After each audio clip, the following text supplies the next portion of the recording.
Well, good morning and welcome to Greystone and Parkland School Division. We are really pleased to have you join the PSD70 camp. This day has been organized by a dedicated group of PSD staff that are looking forward to sharing and collaborating with you. And I'd like to start by saying a heartfelt thanks to all of those people involved.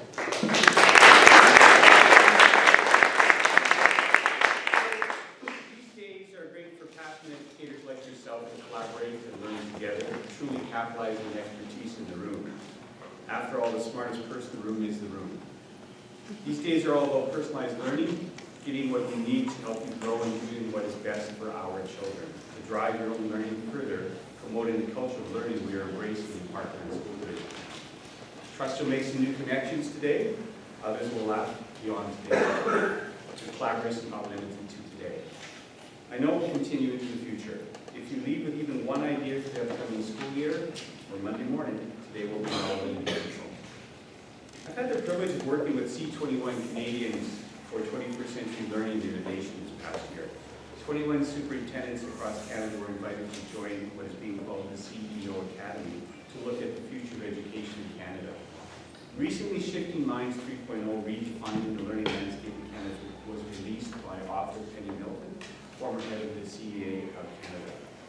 And all members of the CEO Academy contributed to that position paper that offers a vehicle of learning systems to reflect and inspire innovation that supports competency and resiliency in a global economy. We believe that surface changes in education will not equip students for the 21st century. Change is needed at the core of educational practice.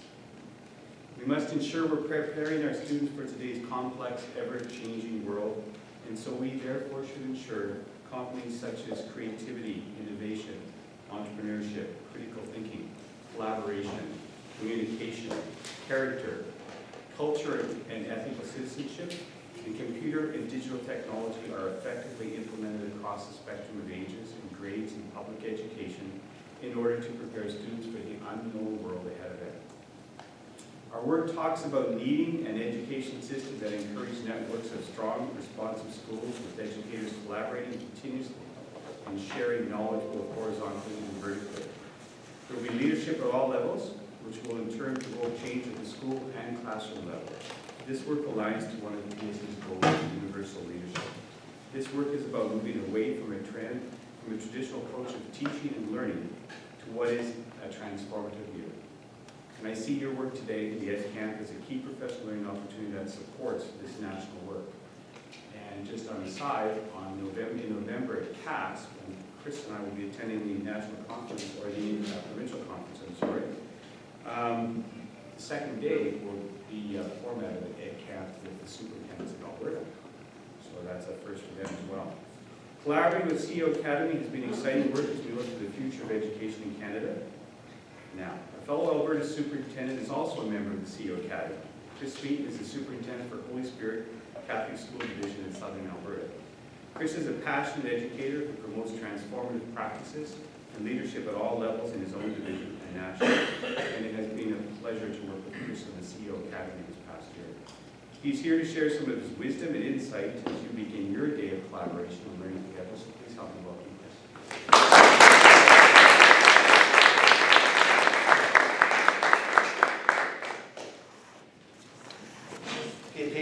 You read your wedding vows on your iPhone.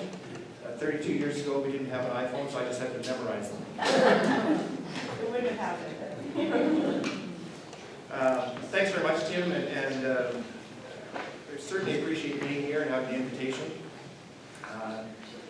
How many are from PSD? You are in one of the most renowned systems in not only Alberta, but I would say in Canada, and the reason that Tim was part of C21 is because of his leadership and because of your school system. So just remember that. It's just, you're very, very high performing. Certainly thanks to the organizing committee, and it's interesting, whenever I come to events like this, I get the face-to-face, because most of them I first met through Twitter. That was my first connection through Twitter, and then I go, I know you. And so it's, someone, there's a Twitter for beginners, it's a shameless plug right now. If you're not on Twitter, you need to be on Twitter. It's just from a professional learning point of view, it's just really, really important. And so I also want to applaud you for being here. It's a Saturday. I know that we all have different things to do, and we all have lots of other things we can do. But certainly what this shows is your commitment to making sure that you're making a difference in the lives of the children. How many are new to EdCamp? Brand new to EdCamp? I think there's a number of reasons why EdCamp is so important. I'm going to go through a couple of things, and then the vast majority of my talk, which is going to be fairly short today, because I want you to get back into the EdCamp model, is going to be talking about learning. But why is EdCamp so important? The first thing is it speaks to our professionalism. And as professionals, the one thing that we always do is continue to improve. It doesn't matter how good a teacher we are, how good a principal we are, how good a system leader we are, we always seek improvement. Now we'll use a hockey analogy. Gretzky never stopped practicing. Gretzky never wanted to get, he's the best hockey player in the world, he never stopped trying to get better. That's the sense of a professional, and that's what we do, or should be doing every day as a teacher. The other piece, the second piece about the importance of EdCamp is we can no longer do it alone. Education is far too complex for us to do it by ourselves. We need to have those, engage in those conversations, engage in those collaborative practices. Those are critical for us to make the difference and to really set the legacy that we want to set and prepare kids that we want to do. The third thing is speaking to autonomy. And, you know, this is an opportunity that you get to choose what you want to discuss. You get to choose what you want to work on. I can say this categorically, even though, you know, Tim's here, school divisions will never, ever, ever be able to offer all of the PD that you require. It just won't. There's just not enough dollars, there's just not enough days, there's just not enough time off. By you being here, you now say, I'm committed, and I can pick and choose what I want to talk about. I can pick and choose what I want to discuss. And I can link with someone else that maybe has the same problem, or better yet, has a solution to the issue I'm facing. And the most important piece that I think is here is you're moving from learned to learner. And that's a categorical shift that we need in education. So, let me talk a little bit about learning. I began my teaching career back in 1985, and so I'm looking around the room and I'm seeing that there's a few of you that probably weren't even born yet. Okay? A long time ago. I started in high school. I taught 9 to 12, and I'm not with ego here, but I was a pretty good teacher. Right? I had excellent relationships with kids. I came from a very successful coaching background. I was an athlete, and I coached well. And I know that you might find this hard to believe. Some of you that know me, I was probably just a tiny bit cocky. Right? Just a little bit. Just a little bit. High school back then, you got to think, back in 85, I teach, you learn. If you don't learn, it's not my fault. It's not my fault. You can't get math 20, go to math 13. Don't have me try and reteach. Just go down to math 13. Can't get math 13, go down to math 14. Right? Special ed, it was those kids over there. Significant differences in 1985. I believe only that teaching was an art. And there's no doubt, there's no doubt that it is an art. But there's a science to it as well. And then the last thing that kind of impacted me on making, starting to understand that I had to shift to a learner, was I had my degree. I was learning. And therefore, I knew everything. 4 things happened. Actually, 3 things happened in my early career that forced me to go, maybe I'm not as good as I think I am. The first thing was, in my 4th year, I ran into a small academic class, so there was only 14 kids in my class. And they drove me nuts. Right? I had 2 classes of 36, and this class of 14. And I take that 36 class every single time. The 14 drove me nuts. And I went from being really, thinking myself as being really, really successful to starting to flounder. And it started to twig on me that maybe I needed to do something different. The second piece that changed me into being a learner was I moved up north. So I started my career in Medicine Hat, very affluent community, McCoy High School, very affluent high school, and I went up to High Prairie. I took the admin position up in High Prairie, K-12, 600 plus kids, about a 65–70% FNMI population, serving 3 reserves and 4 87s. Affluent to impoverished. But here was the other thing. I went from teaching just high school to teaching elementary. Now, if you're a high school person, you've never taught elementary, oh, that's a shift. I'm doing that right now.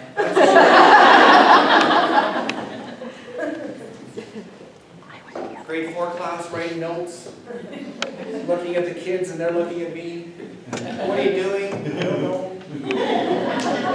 Why aren't you writing down notes? You didn't tell me. Right? Why are you writing on that page? You didn't tell me what page to write it on. Right? And just little things that I just didn't get.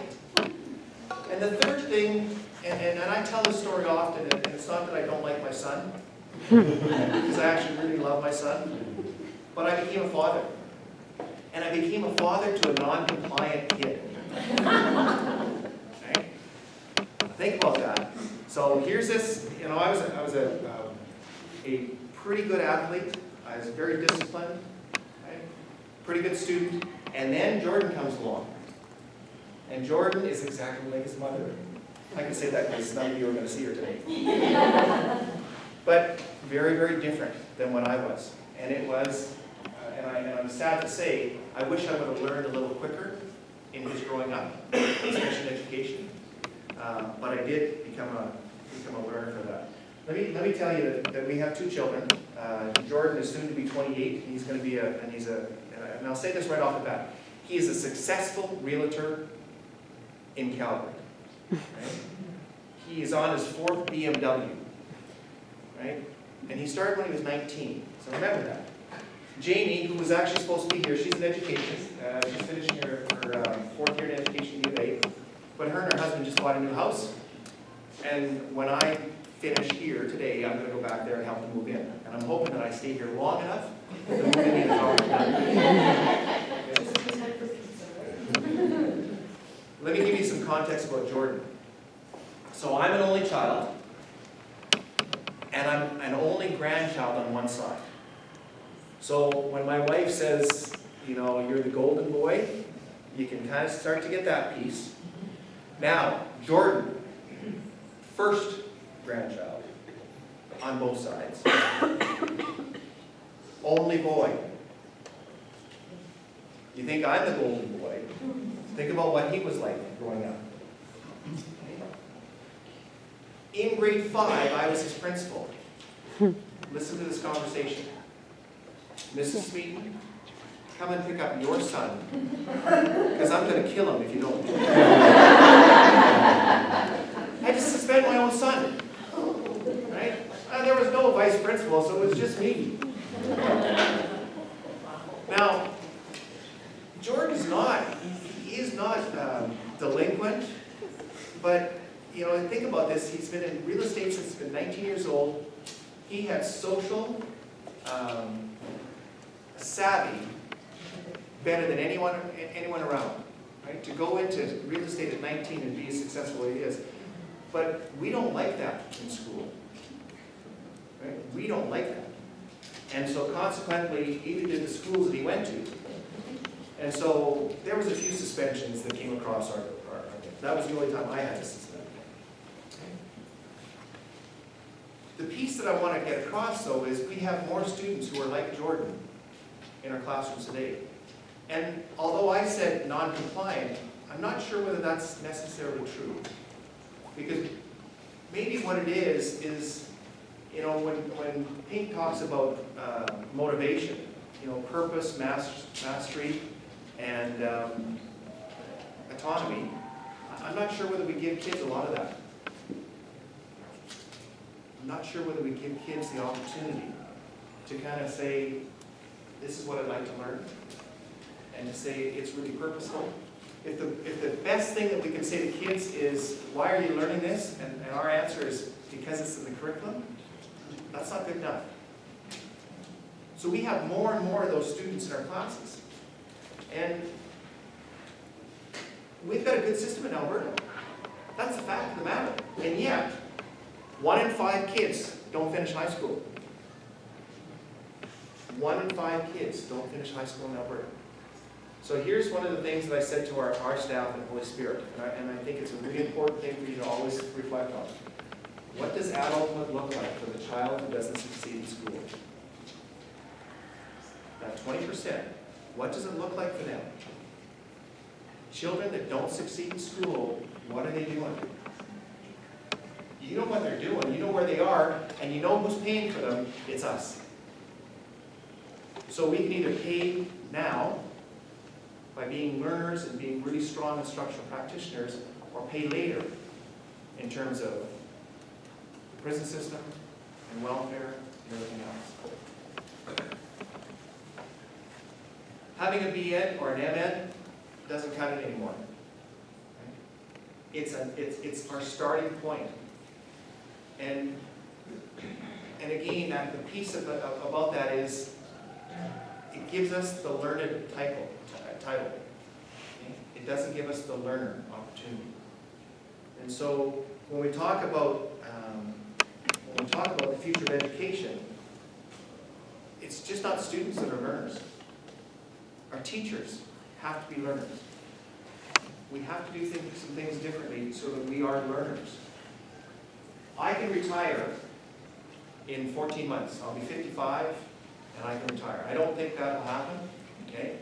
Especially given, here's the big announcement, I'm going to be a grandpa, right? Our daughter's pregnant, I'm going to be, and this is what money looks like right now. Our grandson's not even born yet, and it's like this. We're in Edmonton, my wife's at Winners. Where are you? The baby section. Our grandson's not even born. So although I could retire at 55, I'm thinking I've got the 97 plan. I'll be working on 97 to pay for those things. But I'm looking at about 5 years over, 5 years to retire, which is about the same time that my grandson will be entering school. Now what do we have to do differently so that my grandson, your children, your grandchildren, are going to get the best education they can?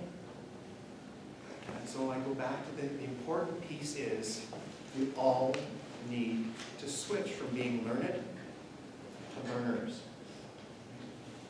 And that's a conversation that you don't just have in EdCamp. It's a conversation you have in the staff room, with your students, with your parents, with everybody that you possibly can. We are here to prepare kids, and people on Twitter know I've said this before and on and on. We are here to prepare kids for their future and not our past. And the only way we can do that is to be learners in the classroom and teach kids how to learn. Not what only, but how to learn. I sent my best kids to school. I didn't keep the best ones at home. Parents do. And parents are sending their flesh and blood to us every single day. Now, think about that. And if you're a parent, that has a significant, place in the heart. You're sending your flesh and blood into a classroom to a teacher who likely you don't know. And you're saying, here. So one of the things I always say is, what a great honor, or what a great responsibility. And think about that. As educators, what a great honor we have. We've got kids coming into our buildings. Parents are saying, here is my flesh. Here are my best kids. But it comes with responsibility. And the responsibility that we have is to make sure that we develop their talents. And we can only develop their talents to the fullest when we are developing ours. And that's what learning is all about, being a learner. So, I'll close up by just saying this, and I think this is really important. System improvement will always be preceded by school improvement. School improvement will always be preceded by individual classroom improvement. So the more that you improve yourself as educators, the more the school improves, the more the system improves. You want to model being a learner all the time, right? Because what you're doing every single day is building a legacy. And I know that word gets thrown around every once in a while, or maybe too often, but that's what it is. You're creating a legacy. Because when you retire, at some point in time in your career, you want to be able to look back and say, I made a difference for that child and that child and that child. Because if we can't, and I'm very blunt about this, if we're not making a difference, get out of the profession. Because kids are way too important. When I talk to our new teachers, I say, do I want you, Rhonda, teaching my own children for the next 35 years? And if I can't say yes, I'm not hiring her. But my kids are no more special than anybody else's. Well, Jordan is maybe a little bit more special. That's our bar. That's our bar. So when you continue out through the day, have those conversations. What am I learning today? What am I taking back into my classroom? Okay? What conversations am I going to have in the back of my own school? Because if we're not learners, we're not going to do what we need to do. So I applaud you for being here. I thank again the committee for asking me to come, and have a great day.